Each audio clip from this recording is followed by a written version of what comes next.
Fakta baru, selain Anies keturunan Yaman, ternyata ia juga antek dari Amerika. Anies Baswedan merupakan sosok yang sangat dekat dengan negara Amerika Serikat.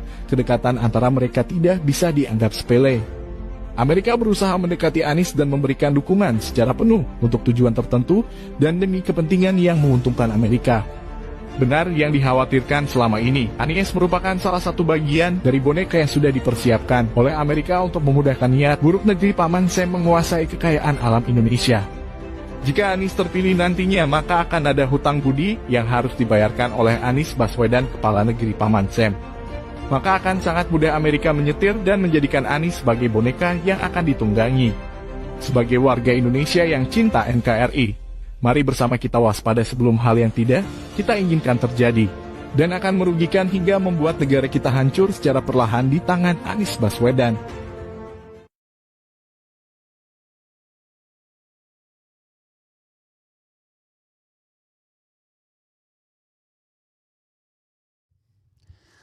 Assalamualaikum warahmatullahi wabarakatuh.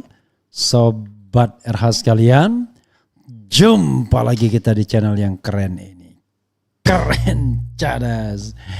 Ya, sahabat RH sekalian, saya sengaja ya buka atau tampilkan video-video yang tidak mendidik ini, tetapi kalau dibiarkan berkembang begitu saja nanti dianggap sebagai sebuah kebenaran. Padahal itu begini saudara sekalian, kita harus pahami ya, setiap orang punya latar belakang, tapi latar belakang itu tidak berarti kemudian langsung mengarahkan, wah dia nanti kalau kita yang suka naik haji antek Arab nanti dia bilang. Atau sekolahnya di mana misalnya antek negara tersebut. Jadi yang bikin ini pasti orang bodoh ini yang bikin video ini ya.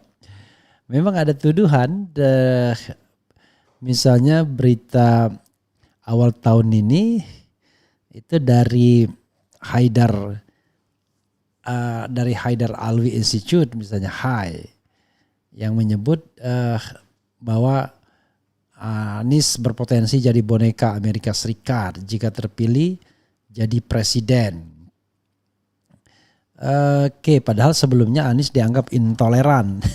Gimana coba bayangkan. Intoleran jadi boneka Amerika Serikat. Itu kan suatu hal yang jauh bertolak belakang. Intoleran kan dikaitkan dengan Islam garis keras, orientasinya mungkin ke Timur Tengah. Tapi kalau orientasinya ke Arab Saudi itu justru berbalik. Ya, liberal, kapitalis, demokrasi dan lain sebagainya. Jadi sesuatu yang berbeda, masa kutub kanan ke kutub kiri atau sebaliknya. Jadi ini yang menuduh pasti tidak kreatif. Justru Anies adalah orang yang menurut saya adalah tidak mungkin dia ke kanan betul, tapi tidak mungkin juga ke kiri betul. Dia sebenarnya sosok yang tengah-tengah. Kenapa begitu? Sebagai keturunan Arab tentu dia kental dengan nilai-nilai Islam. Tapi pendidikannya sendiri pendidikan barat. Itu jadi soalnya ya sobat era sekalian. Jadi dia orang yang ada isinya, yang ada ilmunya. Ada punya kemampuan berargumentasinya. Bukan sekedar berani disimbolkan ya. Wah berani menolak WTO itu berani. Wah enggak begitu. Berani itu orang yang justru berani bernegosiasi, berargumentasi, berdebat di kancah internasional. Kekuasaan hari ini pasti tidak mampu. Pembantunya mampu. Tapi justru penguasa puncaknya yang gak mampu berdebat dengan kalangan internasional. Jadi sangat aneh sekali kalau dibilang kalau Anies kemudian akan menjadi antek Amerika Serikat ya. Itu tuduhan yang nggak masuk akal. Ada satu atau dua hal yang ingin saya garis bawahi. Pertama, ya, kalau orang itu menjadi antek, pastilah biasanya orang tersebut tidak memiliki kemampuan untuk berargumentasi, tidak memiliki bekal ilmu pengetahuan yang baik, tidak memiliki visi dan misi yang tangguh, tidak memiliki kepribadian yang kuat. Jadi dia bisa jadi boneka karena dia sendiri bukan orang yang punya wawasan luas, ilmu pengetahuan yang luas, yang punya leadership yang kuat. Sehingga orang tersebut bisa dikendalikan. Ya kita bisa rasakan ya. Nah kira-kira orang kayak Anies apakah tipe orang yang bisa dikendalikan atau justru orang yang mampu mengendalikan? Kita lihat ya. Karena kita harus bedakan antara mereka yang tidak mampu bernarasi dengan orang yang punya narasi yang luas. Itu satu hal yang harus kita lihat. Kemudian justru ya persoalan terbesar bangsa ini adalah hari ini kita lemah. Kenapa lemah? Kita lemah berhadapan dengan bangsa asing hari ini dan kita lemah karena diperlemah oleh komprador-komprador. Penguasa-penguasa yang berkolaborasi dengan kekuasaan asing untuk mengeruk kekayaan alam Indonesia. Itu yang memperlemah kita hari ini. Makanya jangan heran misalnya ketika kita mengadakan perjanjian dagang dengan China misalnya, kita justru lemah posisinya. Mereka bisa deploy tidak hanya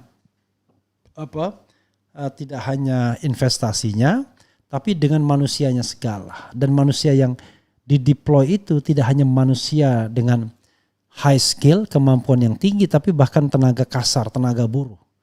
Tukang las, tukang sapu pun diimpor dari China. Dan banyak berita-berita, laporan-laporan yang mengatakan bagaimana mereka sudah membentuk komunitas dengan fasilitas yang wah. Bahkan di tengah hutan tapi memiliki fasilitas yang wah. Ini yang harus kita klarifikasi dan jangan lupa yang mengundang itu adalah kekuasaan istana, kekuasaan Jakarta ini. Jadi kalau mengatakan Anies itu antek Amerika Serikat, itu sifatnya hipotetik. Hal yang sudah jelas adalah negara kita diperlemah dengan infiltrasi asing dari luar, ya, ketika mereka melakukan penjajahan ekonomi, dan dari dalam mereka-mereka yang menjadi komprador, yang memetik keuntungan, bekerja sama dengan agen-agen global tersebut. Bahkan ditengarai agen-agen global tersebut terkait juga dengan sponsorship kandidat-kandidat tertentu. Itu yang harus kita waspadai saudara sekalian. Jangan hal yang belum tampak, belum jelas, hypothetical kita khawatirkan, tapi hal yang sudah jelas, sudah tampak, kita seolah-olah mau abaikan. Itu ya.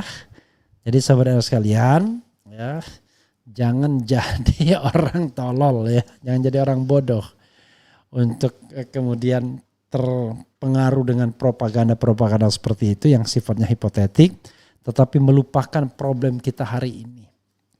Tadi dibilang kalau Anies jadi presiden dia akan berutang budi.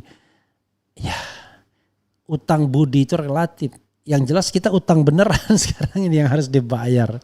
Di mana utang kita itu bunga dan pokoknya saja hampir 1.000 triliun, hampir sepertiga dari APBN kita, coba bayangkan. Sehingga kita gali lubang, tutup lubang, gali lubang, tutup lubang. Untuk bayar utang kita berutang. Itu soal kita sekarang ini. Jadi jangan kita melarikan persoalan sesungguhnya. Jadi persoalan sesungguhnya itu adalah negeri ini lemah, diperlemah oleh komprador-komprador ekonomi di dalam negeri. Kemudian kalah bernegosiasi dengan investasi. Kemudian korupsi masih merajalela dan lain sebagainya. Coba kalau kita lihat misalnya apa yang dituliskan Edi Mulyadi misalnya, itu jelas sekali. Musuh kita itu bukan berbentuk apapun, tapi musuh kita itu ketidakadilan dan lain sebagainya. Dalam aras demokrasi atau tindakan otoritarianisme, tindakan yang tidak demokratis yang memenjarakan orang, itu musuh kita sobat era sekalian, ya. Jadi kita harus paham. Jadi kalau mengatakan Anies itu antek Amerika ya aneh. Tetapi bukan berarti kemudian kita bisa terhindar dari yang namanya istilahnya pertempuran dunia, itu nggak bisa ya. Ini Musuh kita bukanlah mereka yang berbeda agama, bukan yang beda suku, bahasa atau budaya. Musuh kita bahkan bukan mereka yang berbeda pilihan copras-capres. Musuh kita adalah ketidakadilan dan kezaliman. Ayo bangkit bersama kita lawan dan sirnakan siapapun pelakunya, termasuk dan terutama jika hal itu kekuasaan yang menindas. Itu sobat era sekalian, ya. Dan kita tidak bisa juga menghindar dari geopolitik. Sudah menjadi rahasia umum terjadi perang pengaruh di Asia Pasifik antara China dengan Amerika Serikat atau antara China dan negeri barat. Nah, Indonesia itu menjadi battlefield-nya, menjadi medan laganya. Pertanyaannya adalah pilihan kita adalah condong ke China, condong ke Amerika, ke negeri-negeri barat, atau kita independen sama sekali. Sebagaimana kita mengatakan kita negara dengan gerakan non-blok, tidak ke blok China dan tidak juga ke blok barat. Nah, pilihan tersebut sangat berkait dengan kekuatan kita. Kalau kita kuat sebagai bangsa, kita bisa independently mengatakan kalian jangan ganggu kami. Tapi kalau kita sudah lemah sebagai bangsa, ya berat kita. Kita pasti akan terombang-ambing dan kita terpaksa memihak salah satunya agar kita tidak hancur di tengah jepitan raksasa yang sedang berkelahi. Pertanyaannya, apakah kita sebagai negara kuat? Masih kuat atau enggak? Itu persoalannya. Jangan kemudian kita mengaku kuat tetapi ternyata keropos. Tetapi tidak perlu juga terlalu khawatir. Kalau seandainya kita punya gesture kepemimpinan yang baik, didukung oleh rakyat dengan semangat yang baik, ya insya Allah negara ini akan terus menjadi negara yang kuat.